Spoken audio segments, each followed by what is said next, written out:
really excited to have you on the show, especially since we saw you at Lightbox Expo. You would often been in the chats, just like tearing it up with all this dope knowledge and advice. And every single time I've sat in one of your talks, I've been super inspired. So I'm really happy to have you on the episode today. So Kofi, how are you doing? I'm doing good, and I'm thankful for you guys having me on the show. And yeah, you guys have something special here, like spreading a lot of great art knowledge and advice. And I definitely would recommend your show to anyone to listen to, any artist, you know. That So makes yeah. me really happy to hear. Thank you so much. Yeah, Well, it's like we've been trying to start this like this show like it came from an idea of just being able to elevate artists that really don't get their voices heard as much as they ought to, and also hmm just talking about the issues that we as artists face every day. So like I'm really happy to have somebody like you on the show from a different experience than the artists that we've had on the show so far. And so, really, I just want to start out by asking, how did you get your start? If you were art school or self-taught, and, what moment did you know that you wanted to be an artist? okay, so that's going to take us back. So for me, Yeah. when I was way younger, when I was a kid, right? We lived in my grandparents' house. So there was the extended family was always around. I had my cousins around. We would play, would draw together.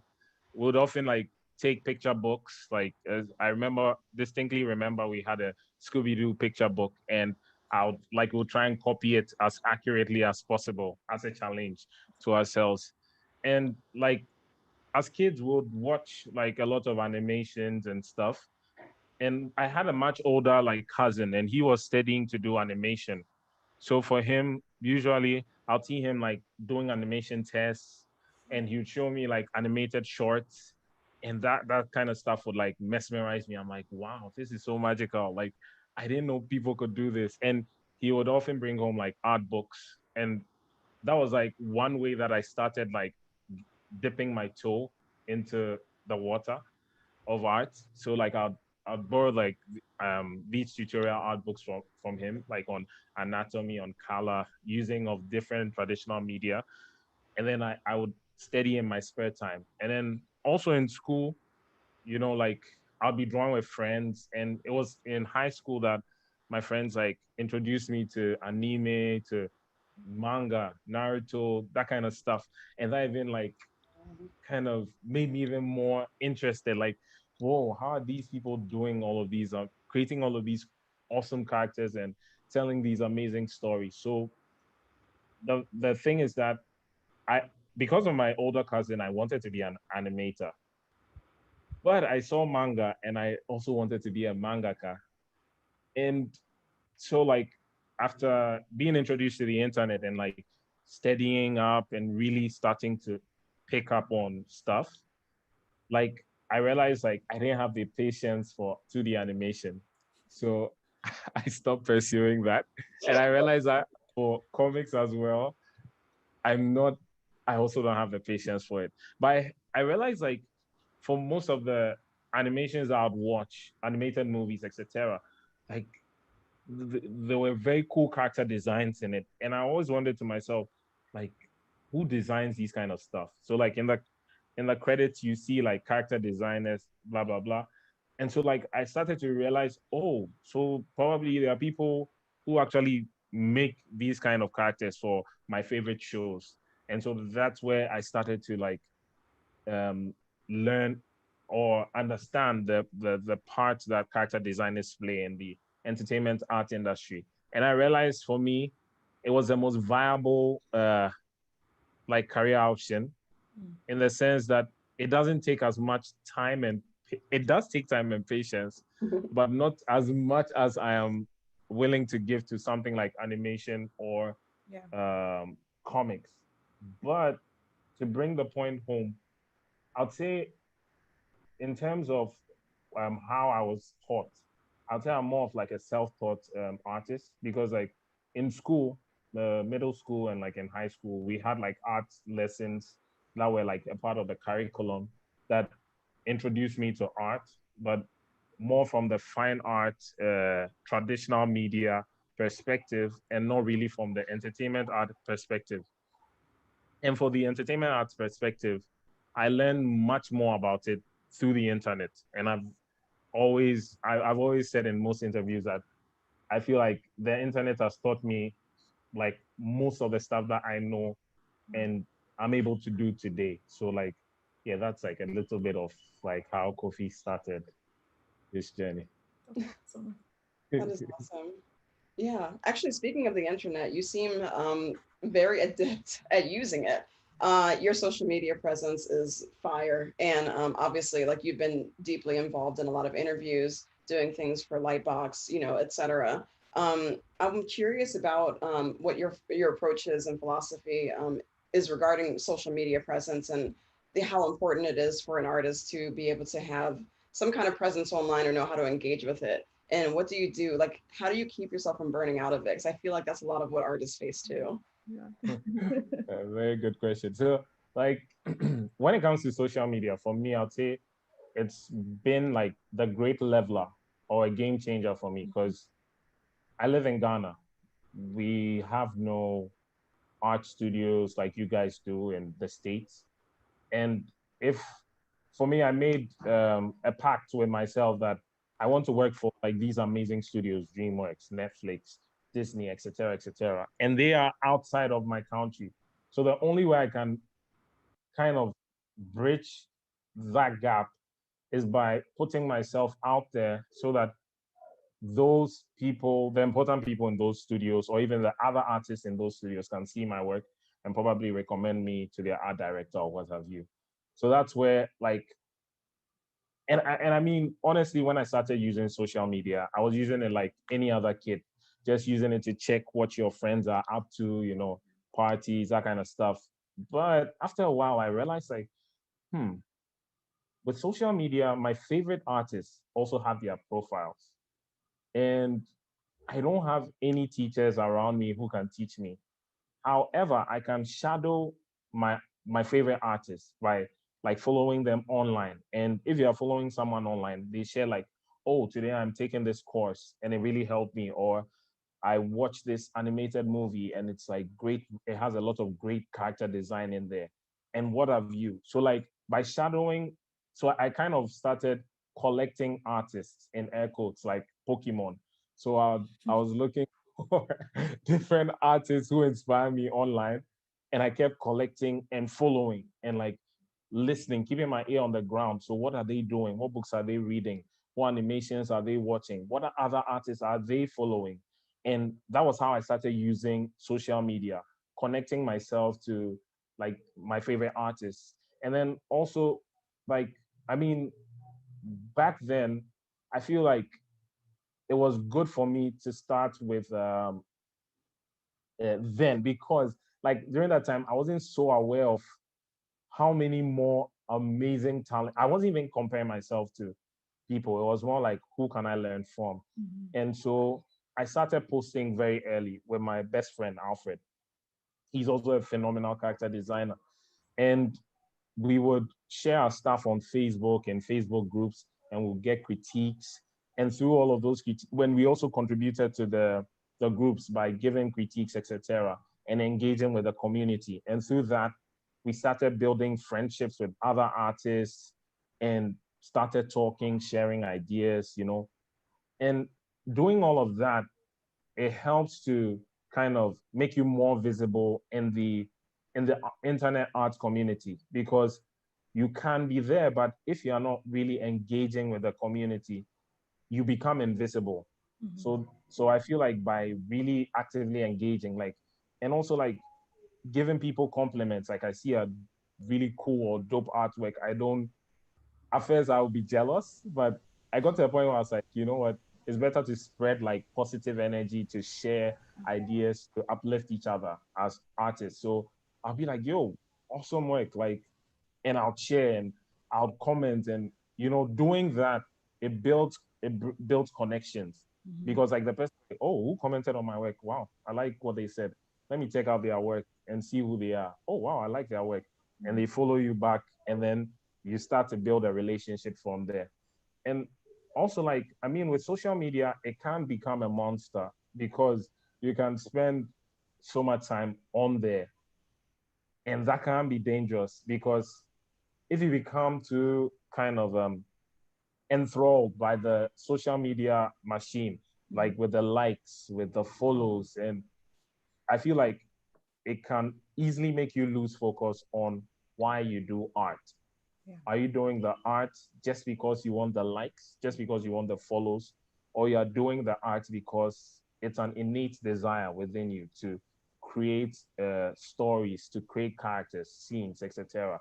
And that's also like the dangerous like tipping point, like where you become so embroiled in the social media machine that it makes you lose focus. So Mhm. for me, from time to time, I take like breaks from social media and I try to control how much time I'm on there because like it is a great like way to get the word out there about who you are as a creative, about your work, even getting job opportunities. Social media has been a great bridge, like having access to artists I would otherwise never be able to talk to because they don't live anywhere near me. Like I DM people, I'm not afraid to DM you and be like, yo, I love your work. Just wanted to say that, like, have a phenomenal day. And sometimes you will not get a reply. Sometimes the person will see it like 2 weeks later and they'll be like, oh, wow, thank you for the compliment. And you start a conversation and you start talking and you build a relationship. And so like social media, it's both it can be a dangerous master and a very good servant. It's based on how you discipline yourself in using it and not allowing it to control you too much. And ultimately, as artists, I feel like um, um, the journey as an artist, like you have to be like a balanced person. I mean, there'll be times where you're unbalanced because maybe you are studying up a lot, so you're doing a lot of hours, etc. But like you have to try and balance between living actual life Yeah. and doing art, and even balancing uh, real life with online life. So yeah, that's a little that like I would like to say about that kind of stuff. It's So really much healthy good stuff. attitude to have around it. Sorry, were you saying, Mia? Oh no, I think we just talked at the same time. I was just saying there was so much good stuff in there. What did you say? Huh? No, I was saying that was a really positive approach and attitude to have around social media, especially with connecting with other artists in a really genuine and authentic way. Because I think that a lot of people right now they struggle with social media because they don't feel like there's like a place there they can access, or like the way that they're using it is really unhealthy in the way that they're only looking for the attention and the validation of likes and followers, and not really seeing like what the true benefit of it can be, which is a sense of community and connection. And you mentioned something that I really want to touch on. As you're our first international artist that we've had on the show, non-US, and like you said that like part of the reason why you're so connected in social media is because you can't really get that connection as an artist in Ghana when so much is over on in the US and Canada and other countries. And so I want to hear more about that and know more about what your experience is as a Ghanaian artist.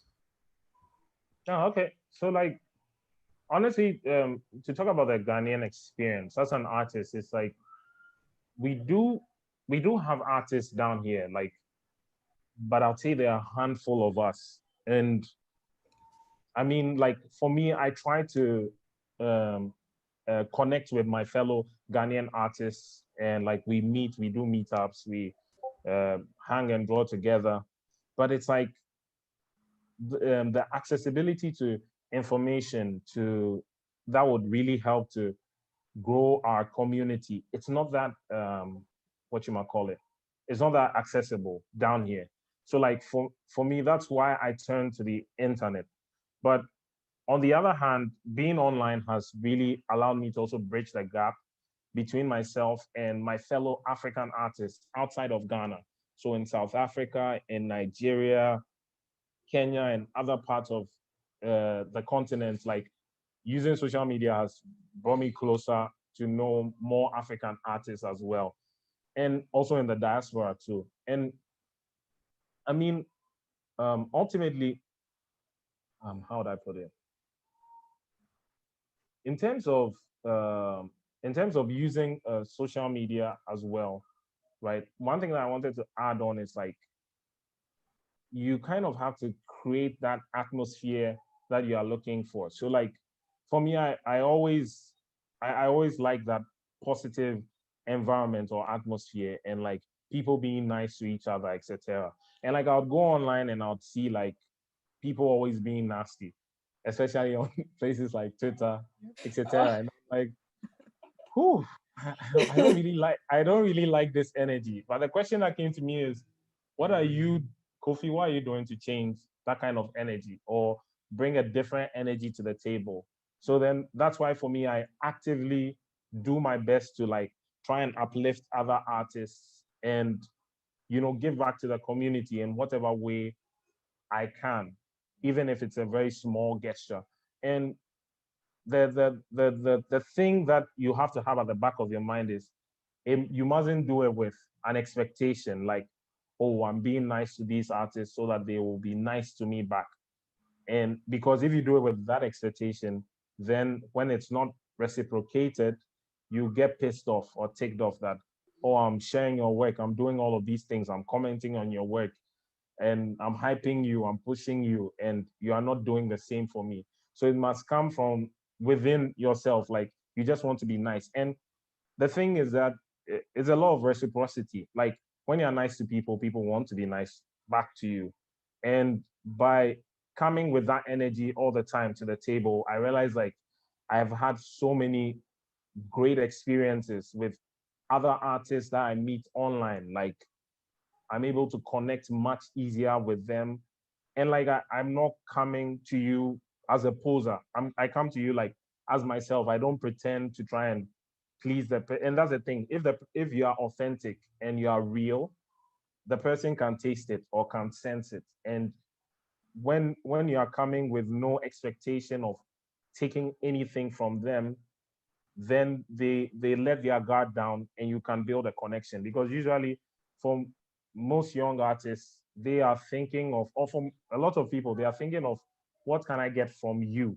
Mm-hmm. That's how they come at building social relationships on the online. Like so like, oh, I'm getting closer to this big artist because they have huge numbers. If maybe they retweet my work, then I can leverage on that. Or they put a word out for me, then I can leverage on that. But rather, you should think about it in the sense of like, what can I bring to this person to brighten their day or make their life better? It might not necessarily be that you're giving them money, even just a simple, nice compliment like, hey, I saw your work. I love your work. And I personally just wanted to tell you that. And I wish you a nice day. Simple as that can start that process of creating relationships that you will leverage on. And some of these relationships, I didn't go in thinking like, what am I going to get from it? But how do I give to this person? And at the end of the day, I'm getting even more than I ever expected. And I feel like if you deal on the social media scene in that sense of like bringing positive energy and just being nice to people, because right now it's so difficult for people to just be nice to each other. Like someone can just tweet like a simple thing like, oh, I like dogs, and then people start attacking them like, oh my God, so do you hate cats? Do Yeah, you hate cats are better. Yeah, exactly. Exactly. So Exactly. it's like that simple sense of courtesy and being nice has been lost. It's like everyone is just taking shots at each other, and Yeah. I'm like, nah, we have to change, and change always starts with the person in the mirror looking at you. That's amazing. I'm so glad you talked about all of this because I think that you touched on a really important point about authenticity and about, like you said, about reaching out to somebody, not because of like centering it on yourself, like what I will get out of this. And I think that's really hard, especially at the beginning of a lot of artists' careers, because it kind of is about you. How do I get better? How do I make a living? How do I make get jobs and stuff? So it can be really hard to disconnect. But I love your approach because like reaching out and telling someone their work is good is in a way separating it. It's not making it about you. It's not a value judgment on yourself. It's about them. You can celebrate their work and still feel good about your own work, even if it's at a different level. And on top of that, you're seeing them as a person. So you're like, everything you're saying about people like being at each other's throats, I think it is because you are centering it on yourself to some degree. And the minute you kind of let your guard down a little bit and just see that other person as a person, and you just want to wish them a great day, like, I love that. I love that mindset so much. and and then like what you said, right? I want to add something. A little thing that I also do is like, like, but as you said, celebrate with other people their successes. So like I don't just follow someone and I'm only just following them just for art. If like they say, oh, like I recently graduated, or I recently did this thing that I always wanted to do and I succeeded at it. It might not be art based, but like just congratulate the person. Like, hey, congratulations! Like I see like you're doing stuff. You're happy about your accomplishment, and like people will like they'll be surprisingly happy about that, because it's um like for example, for artists, most people will be following you are just following you for your art. So if you show other parts of your life, which is a part of you, a part of your personality, they don't really care about that kind of stuff. But like just by simply celebrating that person, or like maybe they are going through a tough time and they are like sharing it through their stories, like, oh, I'm down, and like, oh, hey buddy, don't worry about it, like keep pushing through. We are all going through a tough time. You find the light at the end of the tunnel, and like that'll brighten the person's day. And at that time they were down, and you kind of gave them like a helpful word. And like doing those small is like the small things that matter, because they are not just a profile, they're a real person who are also living life, and apart from being artists. So when you start viewing it like that and you really try and connect on the human level, it's much easier. Yeah, I'm so glad you say that too, because a lot of social media really does tend to hide a lot of that humanity, because you're only seeing things through a screen and through the context of what people choose to present. So people often forget that behind all the beautiful art, comes all the struggle and all the realness and life and everything. And like what a young artist often sees, or what a lot of artists often see, is just, the end result. What's the product? Oh, it's so much better than mine. How are they so good? How can they produce so much work? But being able to connect with somebody as a person and being able to give that positivity to them, especially because you don't know what our other artists have been through.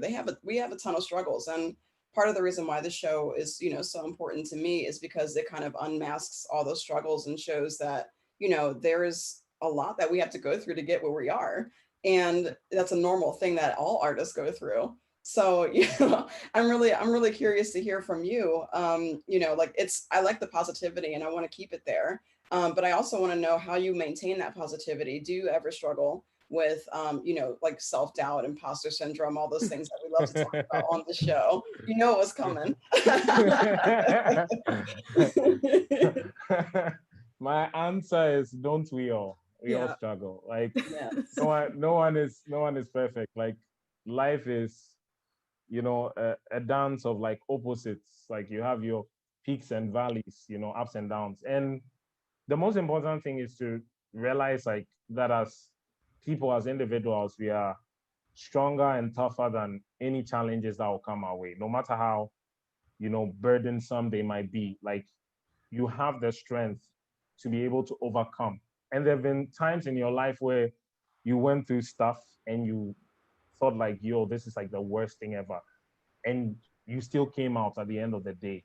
And that even is a testament to how powerful you and I are as individuals. So like for me, I remind myself of like, times where I've been through like a huge struggle and I've come through it, and I kind of, draw my strength from that. But also in terms of like struggling, I mean, with the self-doubt, definitely, like as I told you, online, it can be crazy because you're seeing so much talent all over the world. And the coolest thing about it is that you see an amazing like creative, you check the age, 17 years.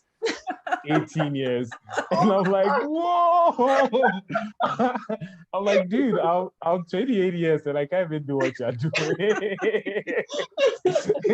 You know? And I mean, I told you at first, like when I was much younger, I would be depressed when I saw much artists were so many times better than me. I'll be like, oh my God, does it even matter if I try to follow this path? Because there are people who are doing this like 100 times better than me. So does it even matter? But like much like the principle of alchemy, I turned the bad emotions and transformed it and made it work for me. So rather than being scared, frightened, doubting my own abilities because of how amazing another artist is, I'm like, whoa, that's so inspiring. So and like I try and draw inspiration from it rather than be afraid of it. So then it becomes more of like a motivator, like, oh man, Kofi, this is where you can get to if you push yourself harder. Like you can become better. That this person is showing you like newer dimensions to how we can express ourselves as artists. And that like, so that's the standpoint I usually take from like, you know, that because that thing, it really affects a lot of artists. I speak to, like, I have a lot of art friends and they talk about that thing. We have conversations around the subject of like comparison. And then even on the subject of comparison, my philosophy is like everyone is already unique. You don't have to try to be someone else. And the reason why you're already unique is because you will live a life that no other human being will live. Because you'll be born into a specific family at a specific time in history. You'll be living in a specific geographical location. You have friends that I will never have, teachers I'll never have, hear stories that I will never be open to, etc. And all of these unique variables that come from your culture, your gender, your beliefs, your geographical location, etc., combine to make a unique person. And no one can, even if they are giving your life, they'll not have even the exact same thoughts that you have or react to the situations that you face exactly the same. So that establishes that we are individually already unique. Now, the thing is that usually we try to be a second-rate version of someone else because we are inspired by how they are manifesting their own uniqueness.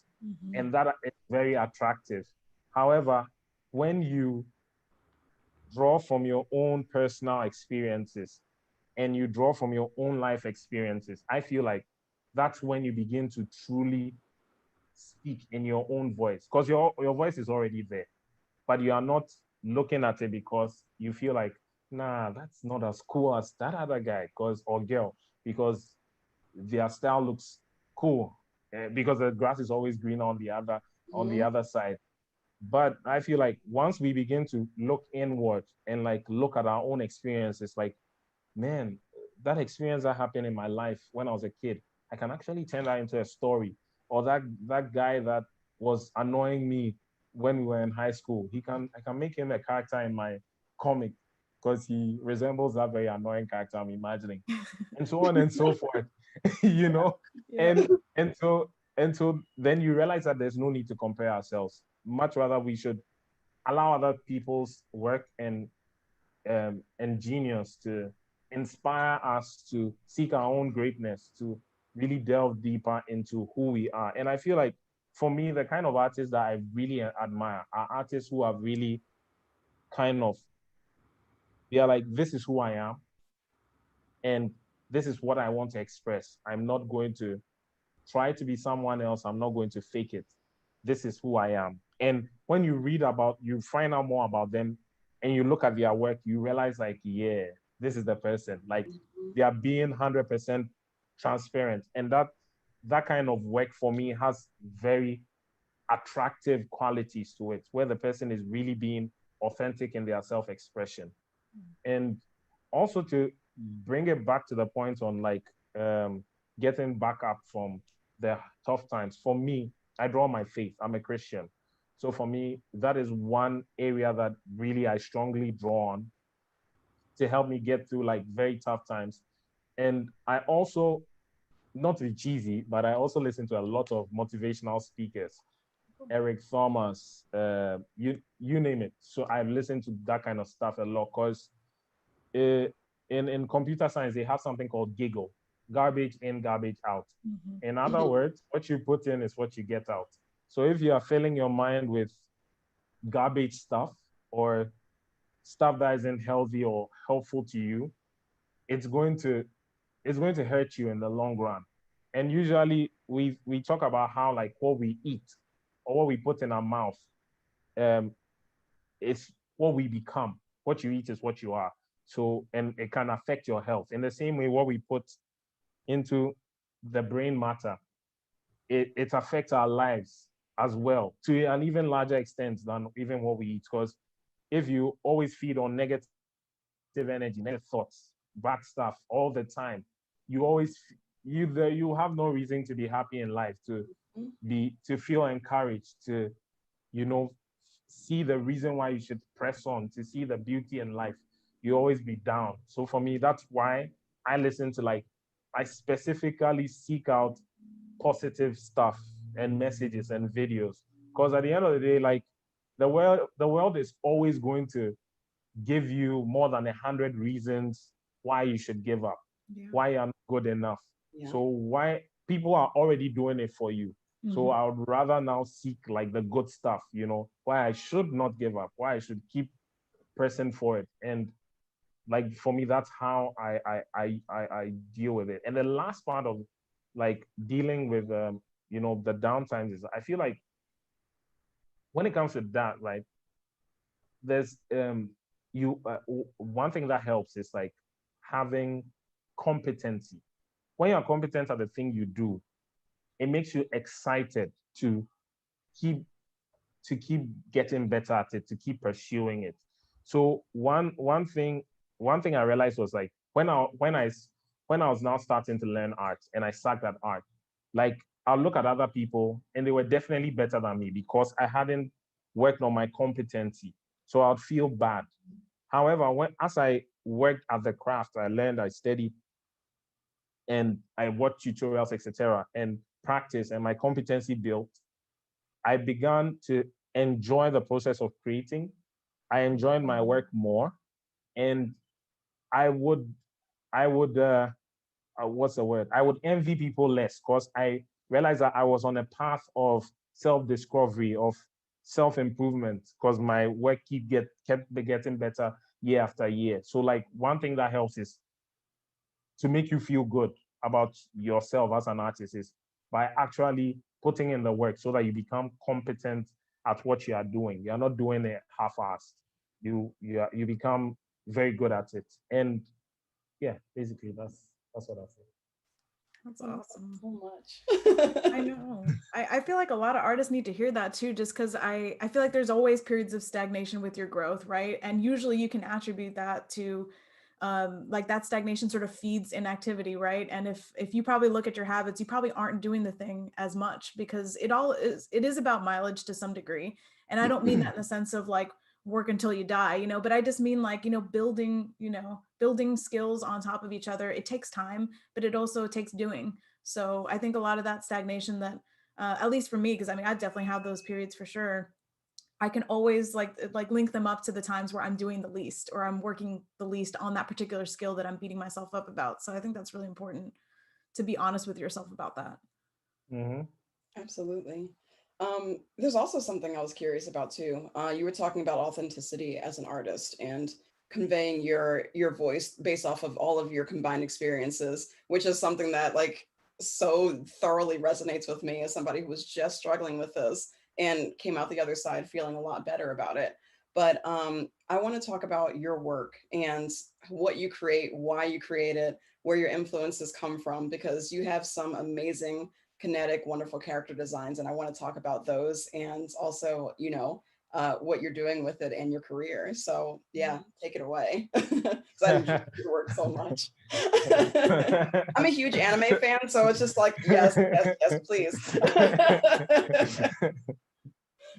So like, so like to kind of address the question is like, for me, when it comes to my influences, I've always been influenced by comics, specifically manga, comics coming from Japan.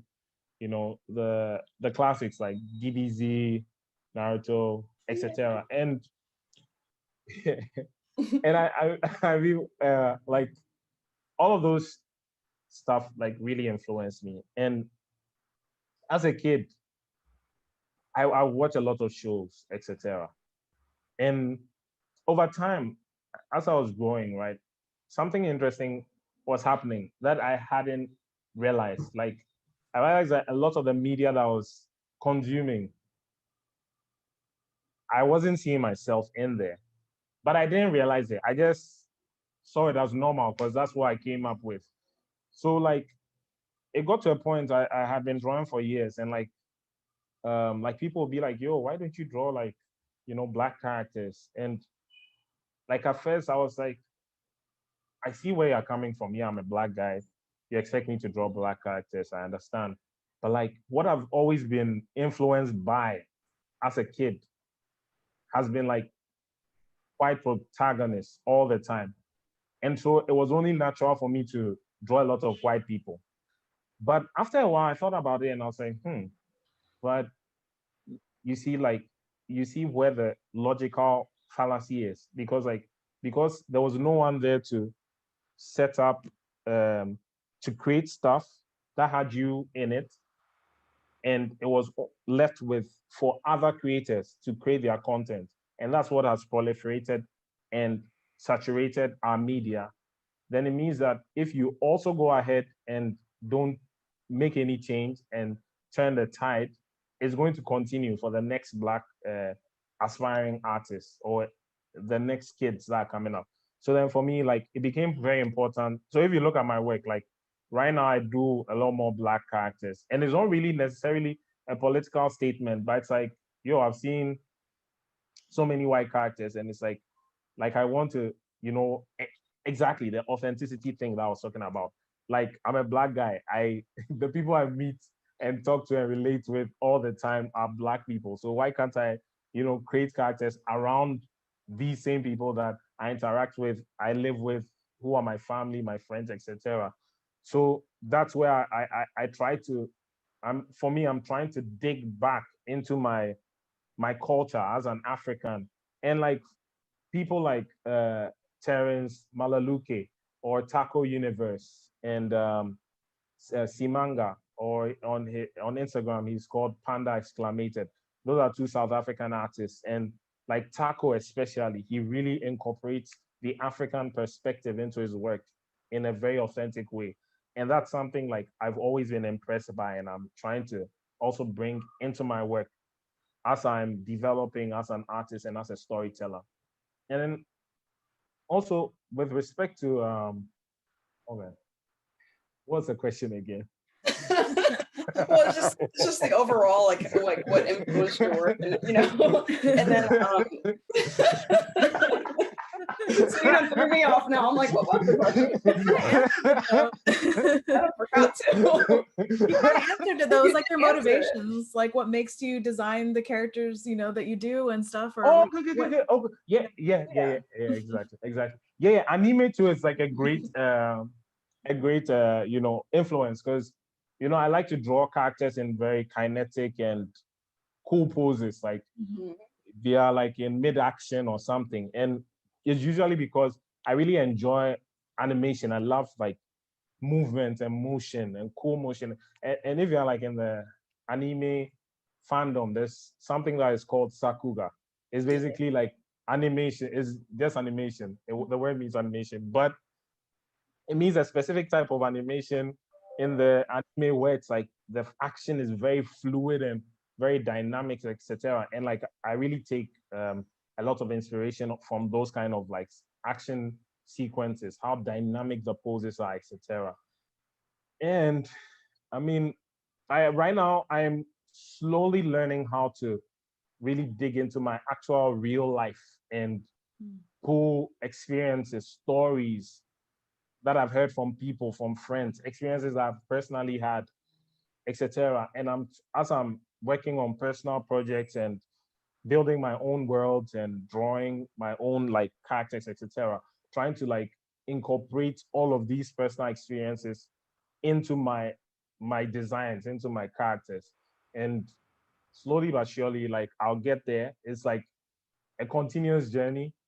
But yeah, I mean, like I think I'll say those are some of the main things that have influenced my work as a creative.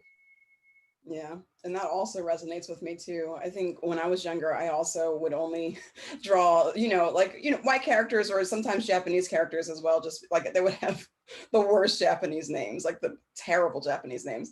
But that's all I saw around me. I didn't actually see myself represented in the media and, in the shows that I love to watch. And so I just embodied that. And as I started getting older, I realized that my work was not looking like who I am.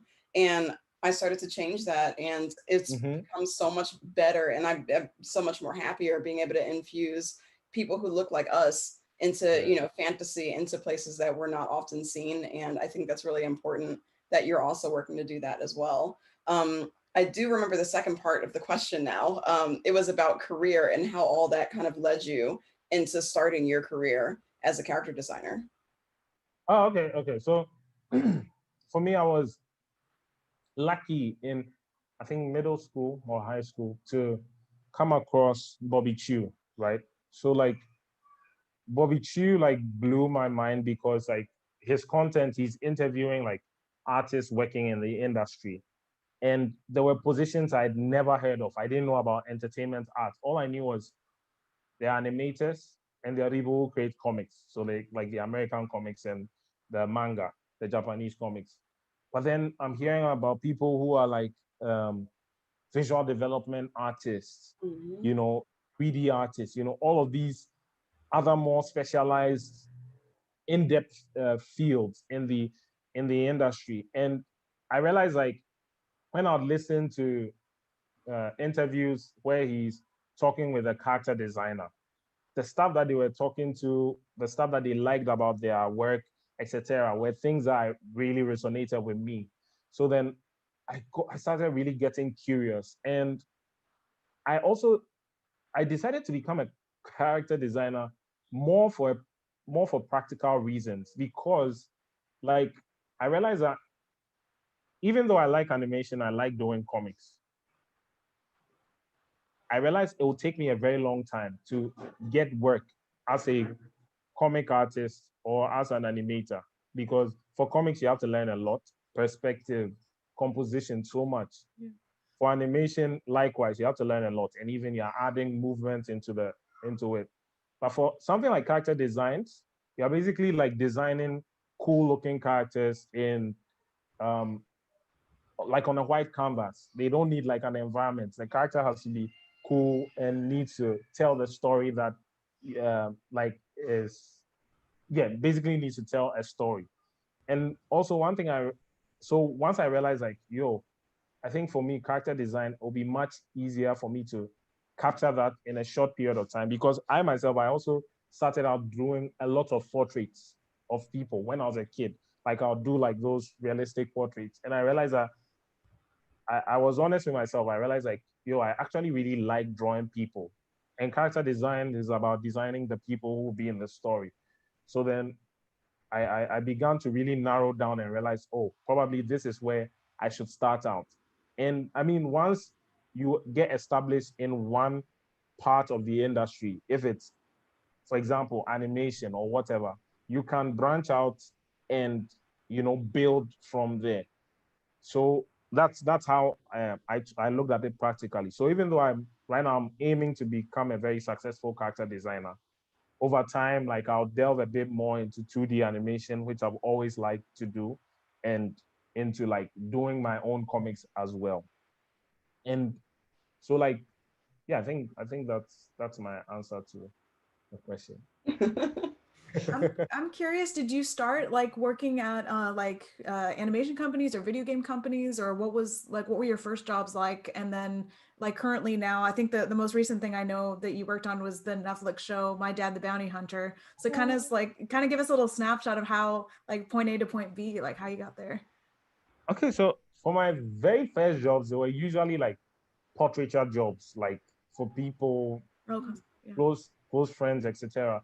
But industry jobs, it was usually animation related stuff. So like I remember one of my very first professional gigs was with DreamWorks TV, and was like I was supposed to design a cast for a show. In terms of video games, I've not really delved a lot in there, but mainly the kind of gigs I've gotten have usually been around like animated TV shows or like animated movies.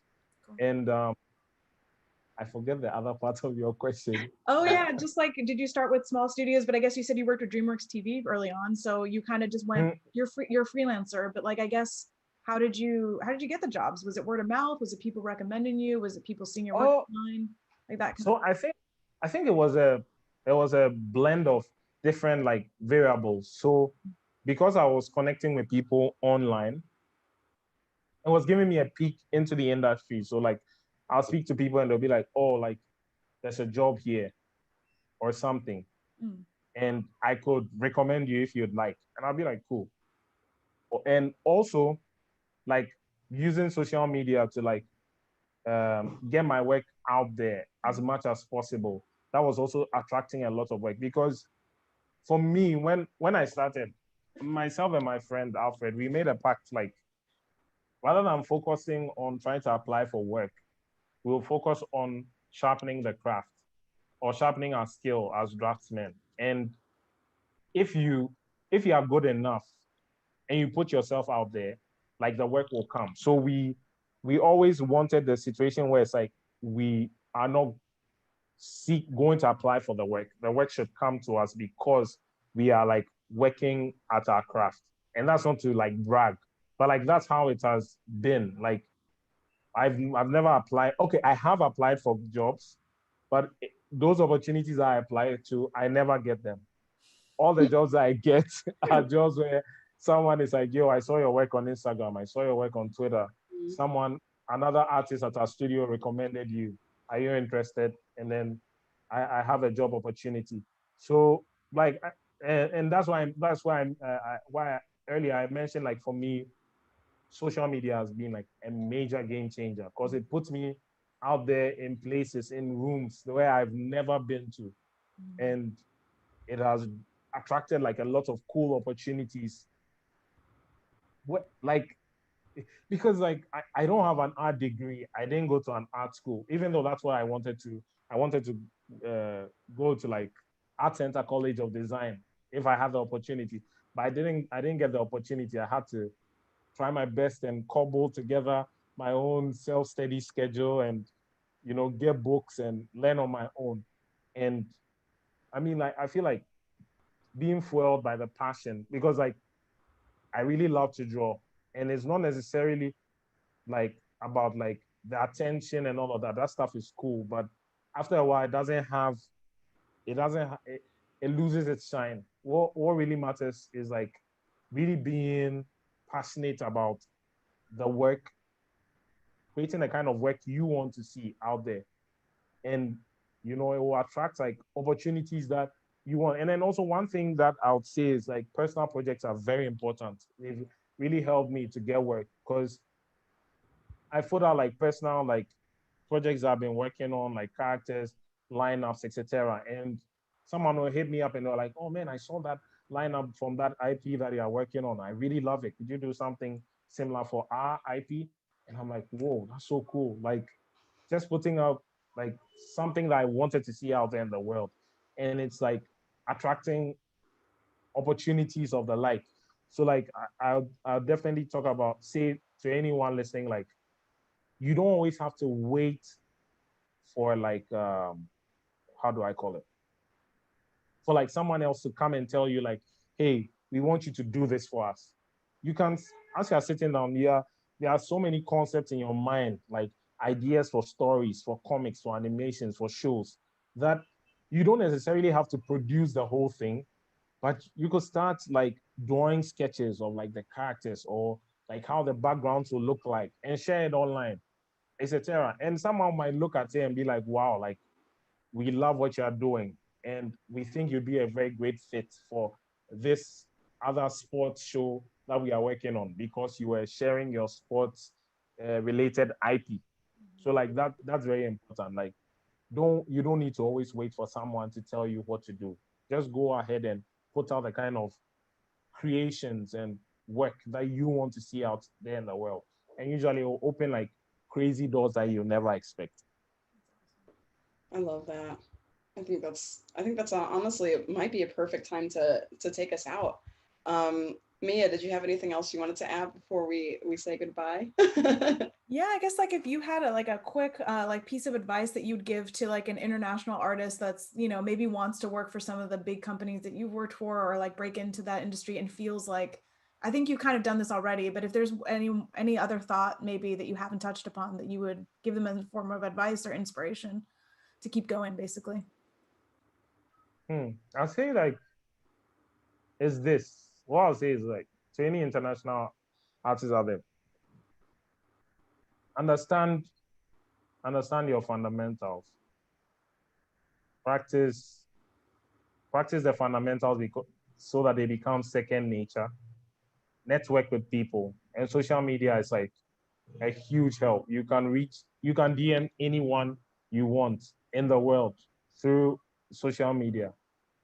Even though in the real world it's even impossible to get like people's phone numbers to call them directly, with social media you can basically send a text message to anyone. Use that as a way to network with the kind of people you want to be around. And then also like understand why you are doing whatever it is you are doing.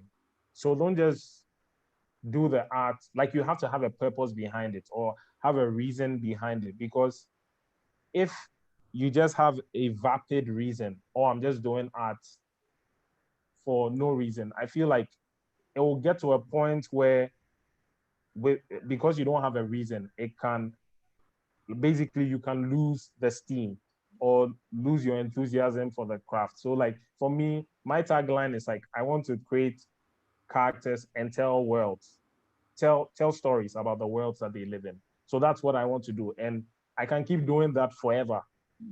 Keep creating characters every day and telling stories.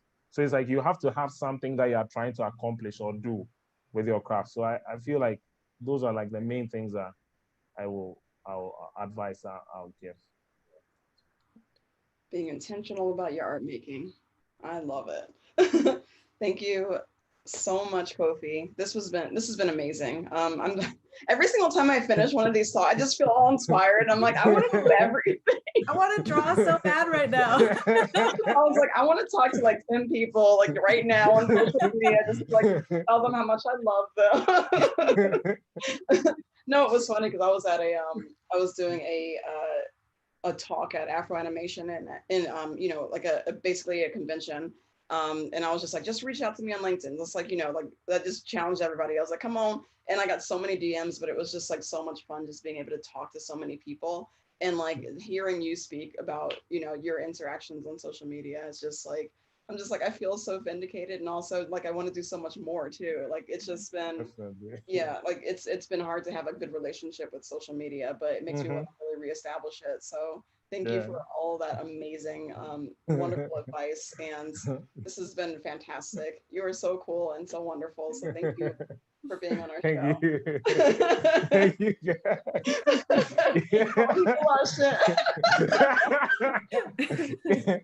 Yeah, I also want to say like I really had a great time like on the podcast, and yeah, I definitely appreciate you guys having me on. You guys are awesome, and I think you're doing something special, and you should keep going. Thank you so much. Oh yeah, final thing before we leave, is there anything that you want to promote, anything that you want to plug? Because I know that you're doing stuff as well, so want to make sure you get a chance to let people know what you're up to. Well, honestly, I think I'll just plug my Instagram, Brakustar, BRAKU_STAR, because that's where I usually post most of the stuff that I'm doing, and I share like what I'm doing in my career or through my stories. And if you check my bio, there's a link tree link there. It shows like some of the other stuff that I have or do, like my imprints, and my podcast and etc. etc. So yeah, that's all I want to plug. And what's your podcast called? What was that? What's your podcast called? Oh, it's called Fico's Corner. That's the Perfect.